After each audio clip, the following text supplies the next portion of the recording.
네, 자 매주 월요일 주말 사이 뉴스를 정리하고 주간 이슈를 미리 살펴보는 주간 이슈 먼데이 시간입니다. 자, 톡 쏘는 사이다처럼 주간 이슈를 해설하는 시사계의 피오나 공주 노영희 변호사 나오셨습니다. 안녕하세요. 밤에만 피오나요. 밤에 낮에는 자요. 낮에는 자요. 낮에는 변호사 업하시잖아요. 네, 낮에는 열심히 자고 밤에만 피오나.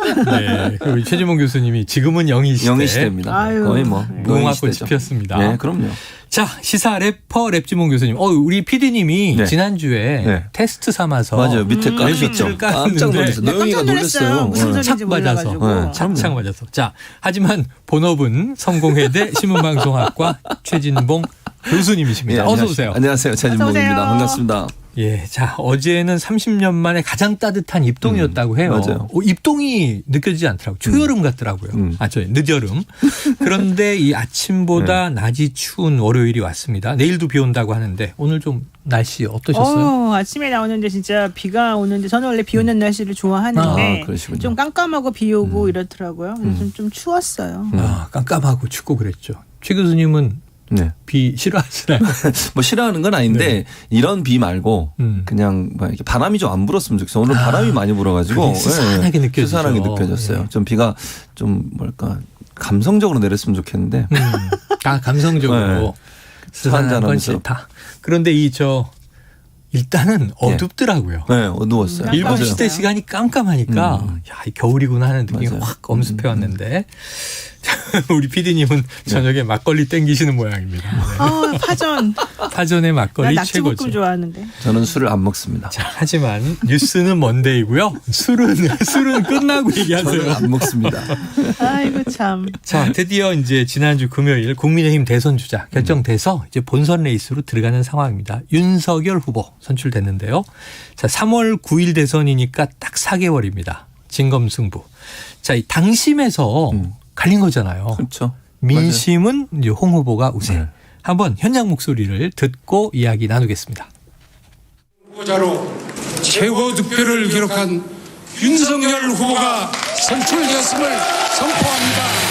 정치권 눈치 안 보고 공정한 기준으로 특권과 반칙을 바로 잡으라는 명령입니다. 깨끗하게 승복합니다.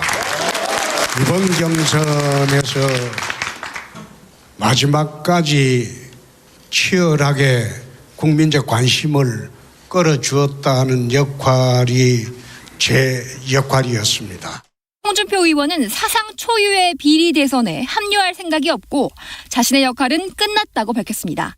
청년 세대의 그 지지는 우리 홍 후보님께서 많이 받으셨으니까 이걸 계속 또 더 유지하고 더 많은 지지를 받도록 노력을 하겠습니다. 네, 자 지난주 방송에서 정말 예측이 어렵다. 박빙이다. 민심이 우위인 홍 후보냐, 당심이 우위인 윤 후보냐. 결국 이제 윤 후보로 결정이 됐습니다. 두 분 한번 이 결과에 대한 총평 들어보죠. 최 교수님. 뭐 이제 말씀하신 것처럼 거의 뭐 저는 그렇게 큰 차이라고 보진 않아요. 네. 7% 정도, 그러니까 6.몇% 정도잖아요. 그 정도 차이면 사실 홍준표 후보가 엄청나게 많이 따라붙은 거거든요. 초창기만 해도 윤석열 후보의 어떤 그 대세론이 거의 뭐 나오면 될 것처럼 그렇게 되다가 이제 일반 여론조사에 상당히 많이 빠진 부분, 이 부분이 저는 이제 상당히 아프게 다가오는 부분이라는 생각이 들고, 그래서 저는 뭐 윤석열 후보를 지지하는 분들 입장에서는 뭐 감정적인 접근을 좀 하셨다고 저는 봐요. 제가 감정적인 접근이라고 표현하는 건 무슨 말이냐면 현 정부를 혼낼 사람. 그러니까 이게 누군가 나서서 내 대신 내 분노를 좀 해결해 줄 수 있는 사람을 찾았던 것 같다는 거죠. 그래서 저는 개인적으로 뭐 후보의 자질이나 능력보다는 내 대신 내가 지금 화나 있는 부분을 해결해 줄 수 있는 누군가를 찾았는데 그 사람이 윤석열이다.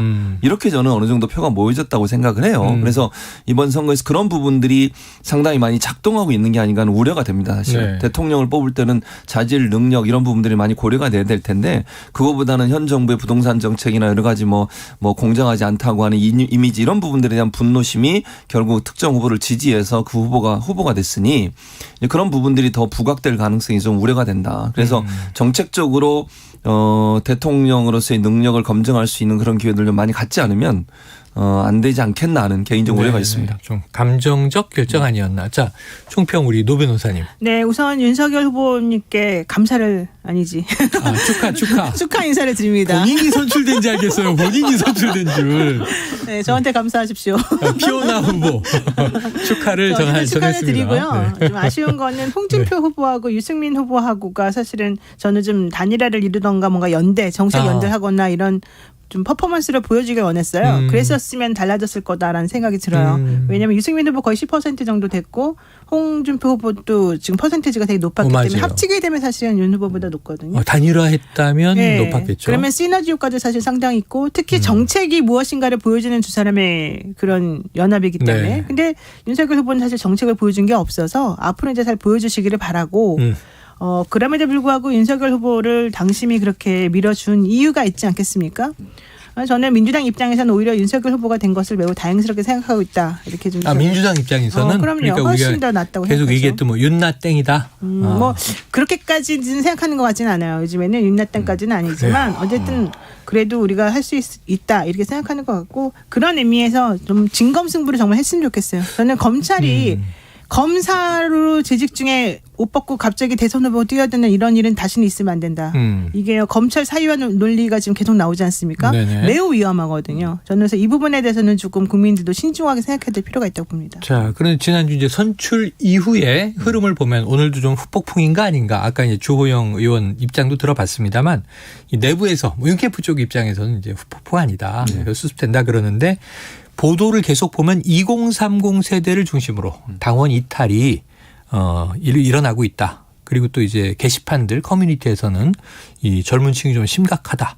그러면 이제 최 교수님 학생들 가르치시니까 2030의 심리는 무엇이고 홍준표 의원 입장이 좀 묘해요. 승복은 바로 했어요. 그렇죠. 당일날 승복은 바로 현장에서 했는데 그 다음 행보가 좀 전혀 아니에요. 묘해요. 그러니까요. 저는 승복이라고 보지 않습니다. 해석을 해 주시죠. 해석을 한다면 그러니까 현장에서는 당연히 그렇게 얘기할 수밖에 없어요. 그럼 내가 경선 불복합니다. 이렇게 얘기할 수는 없잖아요. 분위기도 그렇고 그리고 본인이 어쨌든 국민의힘의 의원이고 이런 상황에서 경선을 불복한다 이렇게 얘기할 수는 없다고 봐요. 그러니까 결국 승복은 얘기했지만 실제적으로 마음속으로 승복을 했다고 보지 않습니다. 진심의 저는. 승복은 아니다. 그렇죠. 왜냐하면 본인이 그러고 나서 했던 말이 뭡니까? 나는 여기까지가 역할이다. 내 역할 끝. 더 이상 나 부르지 마. 그래서 거기까지만 듣고는 정계 은퇴하신다는 줄 알았어요. 그렇죠. 그게 아니더라고요. 그건 아니에요. 그러니까 청년을 위한 플랫폼을 만들겠다고 얘기했거든요. 청년들과 새롭게 하겠다. 그 말은 결국 자기 세력을 만들겠다는 거 아닙니까? 그런 상황이라고 하면 어찌 보면 일부에서 이낙연 후보를 지지했던 분들 중에 그런 기대감을 갖고 있는 분도 있지 않아요. 비슷한 형태의 기대감을 갖고 있을 수도 있다. 저는 이렇게 보고 또 하나는 이제 그 비리 이런 얘기를 또 했어요. 홍준표 후보가 비리. 그 얘기 했잖아요. 검찰이 주도하는 비리 선거. 그렇죠. 그 선거에 참여하고 싶지 않다. 이 말은 윤석열 후보가 수사받고 있고 또 본인의 장모가 재판받고 있는 부분에서 비판한 거라고 볼 수밖에 없는 거잖아요. 정말 깨끗하게 승복하고 도울 마음이 있었으면 그런 얘기를 굳이 쓸 필요가 있었냐는 거죠. 그런 차원에서 본다면 홍준표 이제 의원이죠. 홍준표 의원은 마음속으로는 절대 지지한다고 저는 보지 않고요. 앞으로도 이 문제가 계속 논란이 될 거예요. 또 하나 생각해 보세요. 20대가 계속 탈당 러시가 지금 일어나고 있는 상황이잖아요. 본인을 지지하는 지지층이 그렇게 반대하는데 본인이 나서가지고 직접 들어가 적극적으로 도움다? 그건 본인의 지지층이 다시 무너지는 거예요. 현재 상황으로 본다고 하면.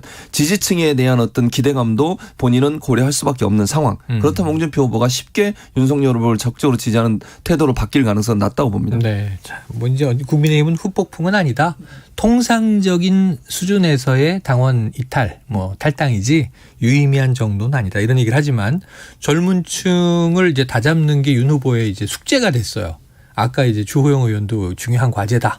근데 결국은 잡을 것이다. 이런 얘기 하는데 지금 이재명 후보도 청년층 구애를 주말부터 시작했거든요. 이 윤석열 후보가 청년층을 다시 모아올 수 있을까요? 못하지 않을까요? 너무 단정하지 마시고요. 단정하지 마세요. 제가 지금 최대한 점잖게 얘기하고 있는 중이에요. 아니, 우리 절제하는 모습. 윤 후보가 예전에 유튜브에서 민정이가 해달라는 거 다 해주자고 이런 얘기도 했다고요. 노영희 제가 변호사를 늘 보아하지만 지금 너무 절제하고 있어요. 본인의 말을. 자, 어렵다. 자, 여기까지 듣고. 아니, 그게 아니라 어려운데 그런 의도가 별로 없어 보여요. 그런 의사와 능력이 없어 보여요. 우리가 의사와 능력이 없는 사람을 사기꾼이라고 해요. 의사와 능력이 없다. 네, 왜냐하면 형법에 보면은 형법 347조인가요? 거기 보면 사기에 대한 그게 나오는데요. 정의가? 네, 그 타인의 재산이나 뭐 재물을 이렇게 기망을 통해 가지고 네. 편취하는 걸 우리가 사기라고 하는데 사기의 요소나 이런 것들을 가장 잘 판단하는 기준이 네. 채무자가 혹은 그런 행동을 한 행위자가 그런 의사가 있느냐, 네, 네. 그런 능력이 있느냐 이걸 보거든요. 내가 봤을 때 의사와 능력이 없어 보인다. 그 얘기를 하시니까 그러면은 정치권의 대다수가 사기의 범죄에 들어간다. 지금까지 제가 뭐 한 50년을 한국 정치를 봐온 바로는 대다수가 그 범죄에 들어갈 수 56년. 있다라는 56년. 생각이 이게 애기 때문에 적어도 자기 의식이 있어야지. 근데 저는 이제 아까 잠깐 네네. 덧붙이면 오늘 아침에 회의하면서 윤석열 후보가 했던 말이 있어요. 네네. 젊은 층 이 이탈 문제 어떻게 할 거냐 물어봤더니 그건 당에서 아이디어 주시면 하겠습니다. 아, 네. 근데 저는 그 부분도 사실 20, 30대한테 실망을 주는 부분이에요. 본인이 적극적으로 아이디어를 가져야 되는 거 아닙니까? 그러니까 당이 결정하면 거기에 따르겠다고 하는 것은 뭔가 본인 아이디어가 없는 거 아니냐는 그런 어떤 또 생각이 불러일으켜져서 좀 아쉬운 부분이었습니다. 일부에서 다뤘는데 당대표가 청년이잖아요. 네. 비단 주머니를 계속 줄 것 같습니다. 그럼 계속 그것만 기다리고 있나요? 그러니까, 본인은 없나요? 뭐가? 글쎄. 진짜 비단 주머니겠어요. 자. 그게 무명 주머니일 수도 있어요. 너무 기대를 많이 하지 지금 마세요. 진품 논란을 제기하셨어요. 그렇죠. 실크가 아니고 무명일 수도 있다. 맞습니다. 비단은 아닐 것 같아요. 제가 그건 국민의힘에 확인해보고 다음 주에 알려드리겠습니다.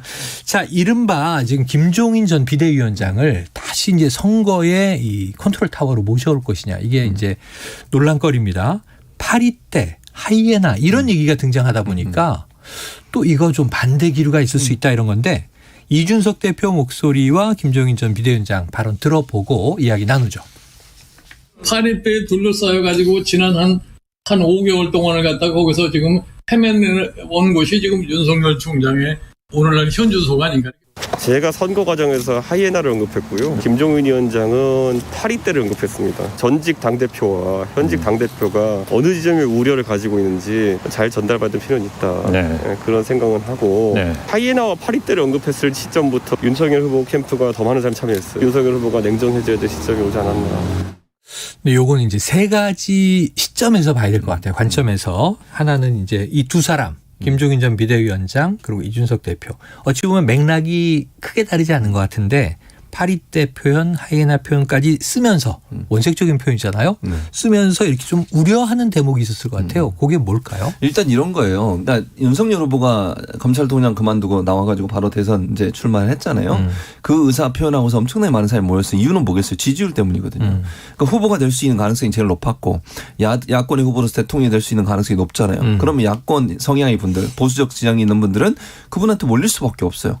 뭔가 대통령 선거 끝나고 나면 엄청나게 많은 이제 뭐 자리든 뭐든 기회가 있을 거 아닙니까? 네. 그런 부분을 바라보고 들어오는 분들을 얘기한다고 저는 봐요. 근데 선거 때마다 이런 게 있어요. 뭐 항상. 민주당이든 저는 국민의힘이든 여야 있을 거라고 봅니다. 불문하고. 당연하죠. 네. 있는데 이런 사람들을 조심해 잘 써야 된다 이런 얘기를 하는 거예요. 근데 이런 이 두 사람의 얘기가 근거가 있다고 생각하는 건 제가 생각하는 이유가 뭔지 아세요? 네. 지금까지 윤석열 후보가 그럼 캠프 차리고 나서 실언하고 실수한 게 한두 건이 아니잖아요. 네. 그걸 캠프가 제대로 컨트롤 못했다는 거예요. 도와주지 못했다는 거죠.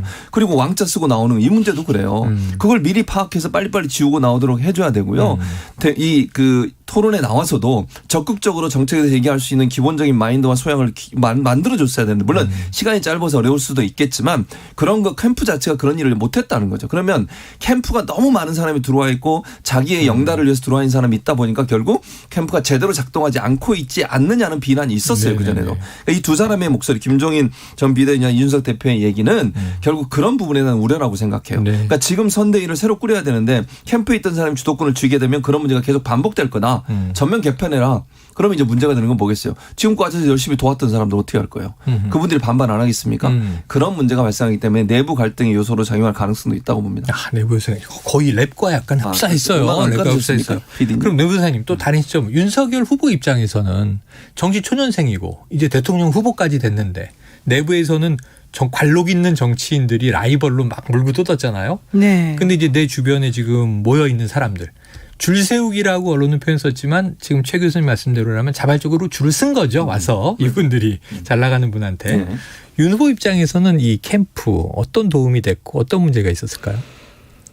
일단 제가 알기로는 그분은 본인하고 그 예전부터 동고동락했던 그 사람들을 버릴 수가 없을 거예요. 가신이 따로 있다. 그럼요. 그 서초동파들. 서초동 네. 서초동파들을 절대 버릴 수가 없고. 파 그러니까 이상 서초동 그룹. 서초동 조직. 조직. 네. 조직. 그 조직들이 네. 있어요. 조직. 내가 이름도 쫙 알지만 말할 수는 없어요. 근데 이름도 다 알고 계신 거죠? 당연히 알죠. 주로 법조인들이죠. 당연히 그쪽은. 알죠. 네. 그랬으면 법조인만 있는 건 아니에요. 법조인이 있는 것은 아니다. 조직원들이 많습니까? 조직원들이 많아요. 네, 거기가. 조직원들이 많다. 그래서 그 조직원들이 제목 며칠 전에 기사 나온 거 중에 하나가 더 있었는데 네네. 너무 섬뜩한 기사가 제목이 뭔지 알아서 윤석열 대통령보다 더 대통령다운 사람들. 윤석열 주변에 있는 사람들 중에 윤석열보다 자신이 더 대통령인 사람이 있다는 거예요. 마음속으로 이미. 행세를 하는. 그런 행세까지는 사람이 아니지만 이미 스스로 본인은 더 대통령이야. 이미. 벌써. 그러니까 의식을 하든 의식을 하지 않든. 그게 정말 중요한 말이에요. 이거 되게 포인트 있는 의미여서 저는 그거 읽으면서 너무 딱 위험한데요? 소름이 돋았어요. 네, 정말로. 네. 위험한데. 네, 이게 바로 우리 예전에 최순실 했죠. 그 수준하고는 차원이 달라요. 그래서 그 사람들을 절대 내치지 못할 것이다.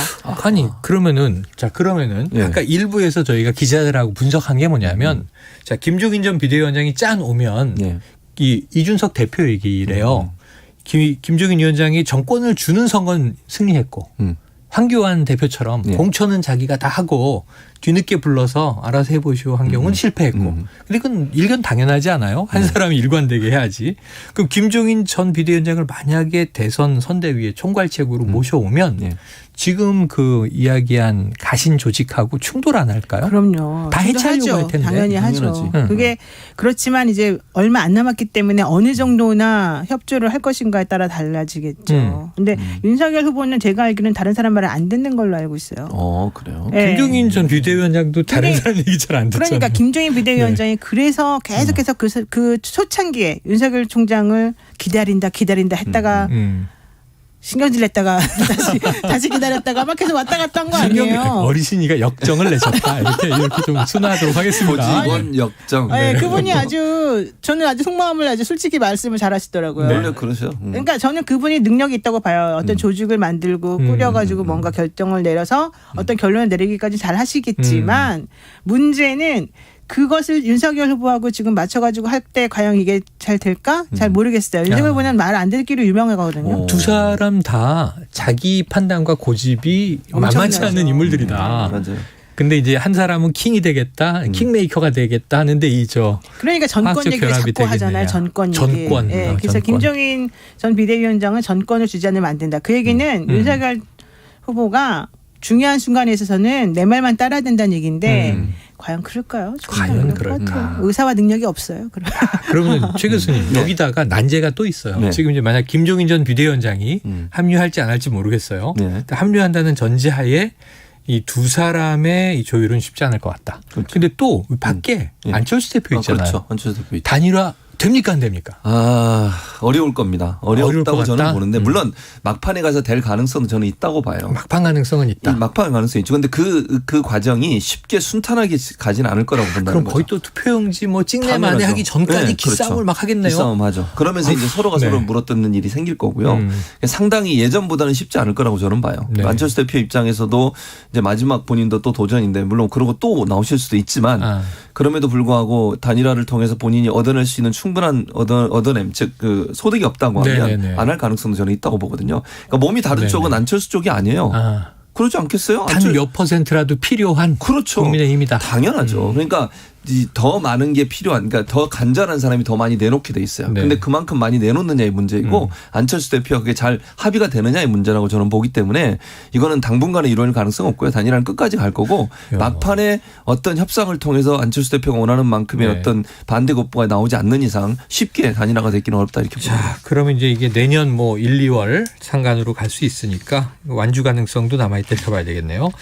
자, 이 다음 이슈가 말이죠. 이게 또 만만치가 않습니다. 자, 고발사주 의혹 제보한 조성은 씨 있잖아요. 네. 지금 이제 이 사상 초유의 비리 의혹 대선 이렇게 하다 보니까 하나는 고발사주예요. 반대쪽에는 대장동 또 의혹이 있어요. 서로 게이트라고 이야기하고 대장동은 또 이재명 후보 측에서는 아니다 이건 국민의힘 게이트다 이렇게 이제 얘기하고 있는 상황이죠. 또는 거기에도 윤석열 당시에 주임 네. 검사가 있다 또 이런 얘기도 나오고 있죠. 자, 또 이제 배우자 가족 리스크도 있습니다. 목소리를 직접 듣고 와서 이야기 나눠보죠. 어떠한 정치 공작도 저를 무너뜨릴 수 없습니다. 어떠한 정치 공작도 국민의 정권 교체에 대한 열망을 무너뜨릴 수 없습니다. 특정인, 가정주부 이런 사람을 상대로 특수부가 1년 6개월씩 동원돼 가지고 그 방대한 참고인들과 별건의 수사를 이어오는 거는 정말 이건 처음 봤고 아주 엽기적인 일입니다. 손준성 검사에 대한 그 혐의 내용도 아직 특정을 못하고 있는데 바로 체포영장과 구속영장을 청구했습니다. 다 기각됐습니다. 실체 없는 것을 선거를 앞두고 선거에 출마한 사람을 상대로 낙마시키기 위한 이러한 수사가 공작이 아니면 두고 다른 어떤 말로 표현을 할 수 있겠습니까? 네, 들으셨지만 정치 공작, 자신에 대한 공격은 주로 정치 공작이다 이렇게 규정을 했고요. 귀에 좀 쏙 들어오는 것이 이제 특정인, 가정주부 이런 사람을 상대로 특수부가 1년 6개월씩 동원돼 가지고 결국 배우자 수사는 엽기다 이렇게 결론이 났습니다. 어떻게 들으셨어요? 어처구니 없습니다. 아니, 왜요? 아니요. 본인이 검찰총장하고 할 때 조국 전 장관 가족 그 부인만 한 게 아니죠. 2019년에. 네. 조국 전 장관을 한 건 이해를 하겠어요. 그건 공직자 후보니까. 부인, 자녀 둘. 그 집에 어머님, 네. 동생. 다 수사했습니다. 그러고 보니까 처남 네, 다 했잖아요. 동생. 온 가족을 다 뒤졌잖아요. 아니 저는 그게 옳고 그름의 문제라고 보지 않고요. 그건 이제 나중에 재판을 통해서 밝혀질 거니까. 혐의점이 있으면 수사하는 거다. 당연하죠. 아니 자기 부인에 대해 수사한다고 그걸 엽기라고 얘기를 하면 말이 됩니까? 그러면 어떻게 표창장 가지고 표창장 그거 잘못 써줬다고 그거 가지고 지금 얼마나 괴롭혔습니까? 아니 저는 제가 다시 말씀드리지만 이게 제가 표창장이 옳다 그렇다 이 얘기를 하는 게 아니에요 지금. 그건 재판 결과로 그렇죠. 가족을 대상으로 그렇게 수사를 해놓고 본인이 수사를 했던 주체잖아요. 그래놓고 이제 와서 본인의 부인에 대해서 수사하는 거 이게 문제가 없는 걸 수사하는 것도 아니잖아요. 지금 여러 가지 정황들이 나오고 있고 의혹이 나오고 있고. 주가 조작 의혹. 그럼요. 그리고 거기에 관련돼서 회장 권오수 회장인가 그분도 지금 이제 문제가 되고 있는 상황 아닙니까? 그리고 여러 가지 정황으로 보면 의혹이 충분히 있는 부분이에요. 표창장보다 더는 더 심각한 문제라고 생각해요. 이 문제가. 그런데 자기 부인에 대한 수사하고 있다고 이게 엽기라고 얘기하고 특수부를 동원해서 몇 개월을 했다 이런 얘기를 할 수가 있습니까? 본인이 그런 행동을 안 하셨으면 제가 이해를 하겠어요. 그 말을. 본인이 그런 행동을 해놓고 이제 와서 이런 얘기를 하는 것은요. 앞뒤가 맞지 않습니다. 지금은 완벽하게 이 래퍼 진봉이 되셨어요. MC 감사합니다. 진봉. 자, 근데 이게 말이 되지 않는다. 그러니까 이게 그럼 최 교수님 말씀 정리하면 이게 또 윤석열 후보의 내로남불이다. 그렇죠. 그렇게밖에 안 보여요. 그러니까 남의 가족과 내 가족이 다르게 지금 그렇죠. 그런 된다? 기준으로 접근하는 거잖아요. 본인이 수락 연설할 때 뭐라 그랬어요? 내로남불 안 하겠다고 그랬어요. 수락 연설. 후보 수락 연설 때. 근데 본인이 지금 그러고 있잖아요. 후보 수락 연설 때 내로남불이 없을 것입니다. 그렇게 이렇게 얘기했잖아요. 근데 지금 이건 누가 봐도 내로남불이죠. 본인이 했던 행동하고 지금 본인의 부인이 수사받는 것을 이렇게 연결시켜가지고 엽기라고 얘기해버리면 혐의가 없는 걸 가지고 하면 정말 문제가 있지만 지금 혐의가 있잖아요. 이제 비교를 해주셨으니까 노 변호사님께서 법조인이시니까 지금 조국 전 장관 관련 재판이야 끝난 것도 있고 진행 중인 것도 있고 이제 대법 최종 판결을 남긴 것도 있어요. 그런데 이제 김건희 씨의 도이치모터스 주가 조작 의혹 이건 아직 소환도 안 이루어져서 법적으로 보면 어떻게 흘러가고 있어요? 어떻게 보세요? 잘 모르겠어요. 네. 어떻게 흘러가는지. 수사는 정말 제가 할 말이 없는데 전 이 글을 본인이 직접 한 건지 이 말을 누가 써준 건지 그거 좀 확인하고 싶어요. 윤석열 후보의 이야기. 네, 윤석열 후보가 좀 전에 한 말 특정인 가정주부 이런 사람을 상대로 특수부가 1년 6개월씩 동원돼 가지고 그 방대한 참고인들과 별건의 수사를 이어오는 것. 정말 이건 처음 봤고 아주 엽기적인 얘기입니다. 바로 이 문장을 누가 써줬는지 아니면 본인이 말한 건지 너무 궁금해서 사실은 그 생각하느라고 제가 좀 잊어버리고요. 지금 주가 조작 사건, 그다음에 사무장병원 운영 문제, 사무장병원은 장모 문제죠. 세무공무원에게 뇌물 준 문제, 뇌물 먹은 문제, 또 검찰권의 사유와 얼마나 더 굵직굵직한 큰 것들이 많습니까? 그런 것들에 대해서 고발 사주 의혹 등. 그럼요. 그런 것들이 지금 특수부에서 당연히 해야 될 일인데 그걸 가지고서 마치 가정주부, 특정인 이 사람들이 했기 때문에 수사하면 안 된다 이런 식으로 말하는 건 정말 있을 수 없는 일이고요. 도이치모터스 사건은 지금 오래됐죠. 이분이 본인이 검찰 조직에 몸담고 있으면서 제가 그냥 의심하는 바로는 본인이 검찰 조직의 핵심 라인으로서 특수부 핵심이잖아요. 사건 수사를 못하도록 혹은 다 봐주도록 모든 거를 다 무마시켜 놔가지고 다 뭉개버렸단 말이에요. 네. 뭉개버린 것을 지금 어떻게든 정리해가지고 끌어내서 좀 확인을 해보려고 하는 그런 상황이니까 얼마나 본인이 이 수사가 진행되는 방향이나 방식을 잘 알겠습니까? 그러다 보니까는 수사가 제대로 이루어지지 않는 것 같아요. 그런데 그럼에도 불구하고 어쨌든 본인 스스로가 본인 와이프가 다른 사람에게 맡겨서 본인 그 와이프 명의의 그런 뭐 계정을 이용해서 뭔가 하게끔 했다까지는 일단 인정했잖아요. 그거라도 사는 저는 참 다행이라고 생각하고 또 하나는 이 관련된 자들이 2명이가 지금 한 명은 뭐 구속됐고 네, 한 명은 뭐 이시죠. 도망갔고 뭐 이런 얘기 나오잖아요. 선수 브로커. 네, 그래서 저는 어느 정도는 내부적으로 이 검찰에서는 좀 정리를 하고 혐의를 찾은 것으로 저는 네. 봐요. 그런데 그것을 지금 함부로 말하기가 곤란하죠. 왜? 대선 후보가 됐으니까. 자, 지금 일단은 이제 노 변호사님의 견해가 쭉 이제 도이치모터스 관련해서 이야기가 됐는데 이 와중에 이제는 둘 다 본선 주자예요. 이재명 민주당 후보, 윤석열 국민의힘 후보, 그 외에 이제 군소 후보들도 있습니다만 그러면은 이제 본격적인 유세잖아요. 예비 후보 등록했고 그럼 이제 일정 범위 내에서 선거 운동이 가능해지는데 이재명 후보의 배우자인 김혜경 씨는 최근에 행사의 모습을 나타내더라고요. 그럼 이제 윤석열 후보 배우자 김건희 씨도 조만간 출격할 것이다. 이런 얘기가 흘러나와서 심지어 오늘 화제가 된 신문기사에는 헤어스타일이 변했다. 이런 얘기도 나와요. 어떻게 보셨습니까? 아니 일단 기사를 그 헤어스타일 갖고 기사 쓰는 건 조금 저는 좀 당황스러웠고요. 네. 그게 뭐 기사의 내용이 될 수 있는 문제인지 모르겠고 등판하느냐 안 하느냐의 문제는 그렇죠. 김건희 씨 같은 경우에는 저는 조금 조심스럽게 하지 않을까 하는 생각이 들어요. 조심스럽게 할 것이다. 아직은. 그러니까 지금 당장 외부에 노출을 하고 이러진 않을 거라고 저는 보고요. 왜냐하면 어쨌든 이제 본인과 관련된 여러 가지 지금 수사가 진행되고 있잖아요. 그 도이치모터스 관련된 사건 관련한 것도 그렇고 본인이 지금 박사 논문에서 또 대학에서 자체적으로 조사를 하고 있는 거잖아요. 이런 부분들이 있기 때문에 이제 본인이 직접 나서는 것 자체가 구설수에 오를 수도 있어요. 그래서 아마 좀 조심스럽게 저는 할 거라고 봅니다. 좀 시간이 걸릴 것 같고요. 하더라도 아주 제한적으로 할 것 같아요. 그러니까 예를 들면 캠프에서 또는 뭐 했던 행사의 사진 정도는 공개할 수 있겠지만 직접 생방송으로 방송이 나오는데 이렇게 나올 가능성 이런 가능성 조금 저는 시간이 좀 걸릴 거로 생각합니다. 그러니까 김혜경 씨 같은 경우야 적극적으로 저는 나설 거라고 봐요. 그분은 뭐 본인의 남편 선거에 여러 번 함께 했지 않습니까? 지난번 대선 때도 후보로 그랬었고 또 성남시장 경기도지사 할 때도 같이 활동을 많이 했었기 때문에 아마 이제 일반인들과의 어떤 접촉면을 좀 더 늘려갈 가능성이 있다. 그래서 김건희 씨는 조금 시간이 저는 걸릴 거라고 생각해요. 시간이 걸 거다. 시간이 다 갔네요. 그래도 노 변호사님 짧게 이 영부인 후보에 대한 국민들의 평가도 사실은 후보 자신의 당락에 영향을 미치지 않습니까? 당연하죠. 머리 자르세요. 저 머리 잘랐어요. 더 자를 수가 없어요. 김건희 씨 자르시라고요. 예. 제가 아니고 김건희 씨에 대한 조언이었습니다. 최영일 평론가는 머리가 지금 점점 잘하고 있습니다. 맞아요. 오히려 짧게 잘랐더니 잘하고 있죠. 자, 이 헤어스타일이 그렇게 중요한 것인지 모르겠습니다만 아무튼 오늘 좀 의미심장한 촌철살인의 이야기들이 나온 것 같습니다. 자, 노영희 변호사, 최진봉 교수와 함께 뉴스 주간 이슈가 먼데이 함께했습니다. 두 분 오늘 고맙습니다. 감사합니다. 고맙습니다.